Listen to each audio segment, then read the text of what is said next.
అందరికీ నమస్కారం. నేను మీ రాఘవేందర్.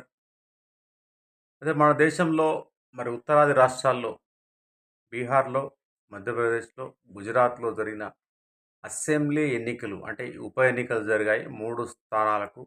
ఈ 3 స్థానాల్లో బంకీపూర్ నియోజకవర్గంలో జనసూరజ్ పార్టీ అధినేత ప్రశాంత్ కిషోర్ అనూహ్యంగా విజయాన్ని సాధించడం జరిగింది. అదేవిధంగా మధ్యప్రదేశ్‌లో కాంగ్రెస్ అభ్యర్థి విజయాన్ని సాధించాడు. ఇక గుజరాత్‌లో బీజేపీ అభ్యర్థి విజయాన్ని సాధించాడు. ఈ మధ్యప్రదేశ్, అదేవిధంగా గుజరాత్ విషయాన్ని ఒకసారి పక్కన పెడితే, బీహార్ రాష్ట్రంలోని బంకీపూర్ అసెంబ్లీ కాన్స్టిట్యున్సీ ఏదో ఉందో, అసెంబ్లీ నియోజకవర్గం, ఆ నియోజకవర్గం గురించి ప్రస్తుతం చర్చ జరుగుతూ ఉంది. ఎందుకంటే ఆ బంకీపూర్ నియోజకవర్గంలో దాదాపు ఒక 30 ఏళ్ల నుంచి బీజేపీ పార్టీ విజయం సాధిస్తూ ఉంది. కానీ మొన్న జరిగిన ఉప ఎన్నికలో ఎవరు ఊహించినట్లుగా, ఏ విశ్లేషకుడు ఊహించలేదు, ఏ రాజకీయ పార్టీ ఊహించలేదు, సామాన్య ప్రజానీకం సైతం ఊహించలేదు.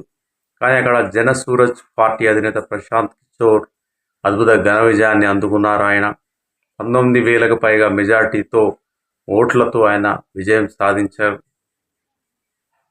ఈ విజయం సాధించడానికి ప్రధాన కారణం ఏంటి అన్న చర్చ కూడా ప్రస్తుతం జరుగుతూ ఉంది. చర్చ జరగడానికి కూడా ప్రధాన కారణం ఏంటంటే గత 30 సంవత్సరాల నుంచి బీజేపీ అక్కడ విజయం సాధించడం, ఈ ఎన్నికల్లో బీజేపీ చాలా దారుణంగా ఓడిపోవడం అనేది ఆసక్తికరమైన చర్చ జరుగుతూ ఉంది. 4 సార్లు అక్కడ ప్రస్తుతం బీజేపీ నేషనల్ ప్రెసిడెంట్ అయిన నితిన్ నబీన్ 4 సార్లు ఎమ్మెల్యేగా గెలిచాడు ఇదే నియోజకవర్గం నుండి. అంతకుముందు ఆయన తండ్రి గారు అక్కడ ఎమ్మెల్యేగా పనిచేశారు. మొత్తం మీద వారి కుటుంబ సభ్యులు అంటే నితిన్ నబీన్ తండ్రి కూడా ఇదే నియోజకవర్గం నుండి అంటే బీజేపీ పార్టీ నుంచి ఎమ్మెల్యేలుగా గెలిచారు. 30 సంవత్సరాలుగా గెలుస్తున్నారు. వారికి బంకీపూర్ నియోజకవర్గం కంచుకోట అని ఇక్కడ చెప్పవచ్చు. కానీ బీజేపీ కంచుకోటగా ఉన్న ఈ నియోజకవర్గంలో బీజేపీ ఎందుకు ఓడిపోయిందన్న చర్చ జరుగుతూ ఉంది. ఇక ఒకప్పుడు రాజకీయ వ్యూహకర్తగా ఉన్న ప్రశాంత్ కిషోర్ గత 2 సంవత్సరాలు దాదాపు 2 సంవత్సరాలు అయింది ఆయన జనసూరజ్ పార్టీ అని ఒక పార్టీ స్థాపించారు, నేషనల్ పార్టీ. గత ఎన్నికల్లో ఆయన విపరీతమైన ప్రచారం చేశారు, ఎన్నికల్లో కంటెస్ట్ చేశారు. కానీ ఆ పార్టీ ఆశించినంత స్థాయిలో విజయాన్ని దక్కించుకోలేదు. డిపాజిట్లు గల్లంత అయ్యాయి. ఎక్కడో ఒకరో ఇద్దరో గెలిచినట్లు వార్తలు అయితే నేను విన్నాను. మొత్తం మీద అయితే ప్రజలు ఆ పార్టీని ఓన్ చేసుకోలేకపోయారు. ప్రశాంత్ కిషోర్ని ఆదరించలేదు పోయిన ఎన్నికల్లో. అయితే ప్రశాంత్ కిషోర్ పార్టీ పెట్టినప్పుడు కూడా దేశంలోని చాలామంది రాజకీయ విశ్లేషకులు కావచ్చు, సామాన్య ప్రజానీకం కావచ్చు, రాజకీయ మేధావులు కావచ్చు, చాలామంది తక్కువ అంచనా వేశారు. అంటే ఈయన ఒక రాజకీయాలు వ్యూహాలు రచించే వ్యక్తి, పొలిటికల్ స్ట్రాటజిస్టు.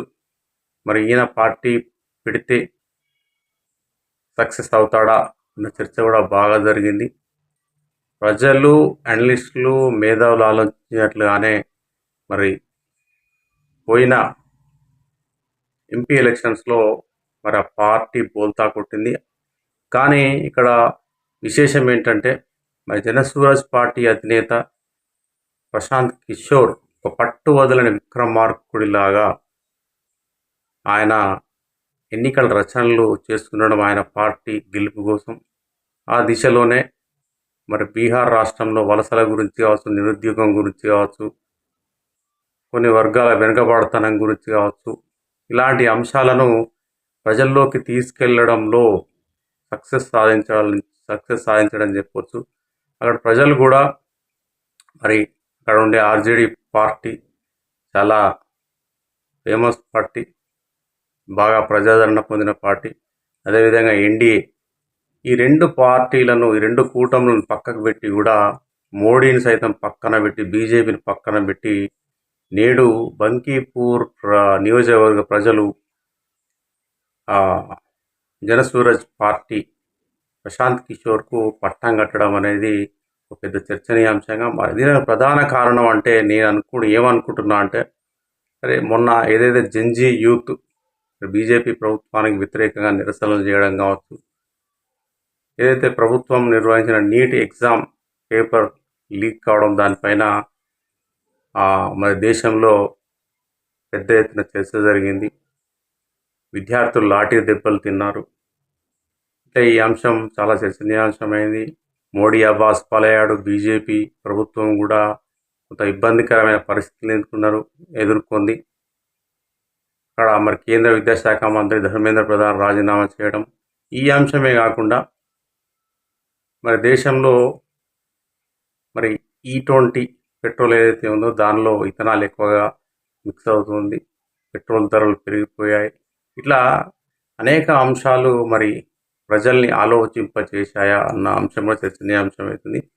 ఇవే కారణాలుగా మరి బీజేపీ ప్రభుత్వానికి వ్యతిరేకంగా మరి బీహార్ ప్రజలు, బంకీపూర్ ప్రజలు జనసూరజ్ పార్టీకి పట్టం కట్టారనే ఒక చర్చ జరుగుతూ ఉంది. మరి చూడాలి భవిష్యత్తులో రాబోయే ఎన్నికలు, ఏ ఎన్నికలైనా సరే, మరి జరగబోయే ఎన్నికల్లో అసెంబ్లీ ఎన్నికలు కావచ్చు, ఇతరత్ర ఏ ఎన్నికలు కావచ్చు, సౌత్లో కావచ్చు, నార్త్లో కావచ్చు, ప్రజల ఆలోచన విధానంలో మార్పు అయితే కనబడుతూ ఉంది. మరి బీజేపీకి రాబోయే కాలం గడ్డు కాలమా అన్న చర్చ కూడా జరుగుతూ ఉంది. చూడాలి మరి రాబోయే కాలంలో రాజకీయాలు ఎలా ఉండబోతూ ఉన్నాయి, ప్రజలు ఏ పార్టీ వైపు మొగ్గు చూపే అవకాశం ఉంది, జెన్జీ యువత ఏ పార్టీకి పట్టం కట్టే అవకాశం ఉన్నది అన్న అంశం అయితే చర్చనీయాంశంగా మారింది.